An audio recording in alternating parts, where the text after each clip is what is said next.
Зеленило и паркови во општините кои имаат седиште во град се мислени именки, покажува извештајот на државниот ревизор.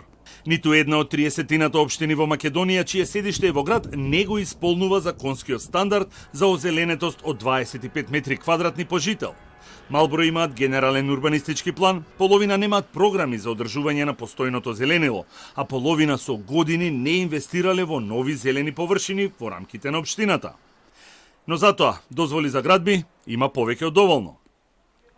Само општините Скопје и Охрид имаат донесено стратегии за развој на зеленилото и заедно со општина Кавадарци имаат зелен катастар во форма на географски информацијски систем, односно портал.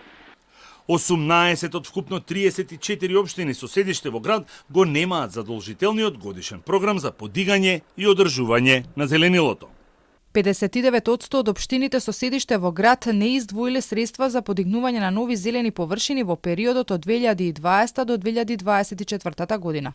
Нерамноправниот пристап на граѓаните до зелени површини и намалувањето на квалитетот на животната средина, односно загрозувањето на урбаното живење во Македонија, се должи на нефункционална координација меѓу институциите, отсуство на инспекцијски контроли и финансирање на урбанистички планови од приватни субјекти, заклучува државниот ревизор.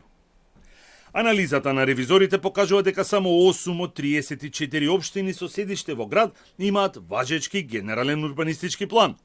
24 општини имаат ГУП со изминат плански период, а 2 општини воопшто немаат донесено генерален урбанистички план.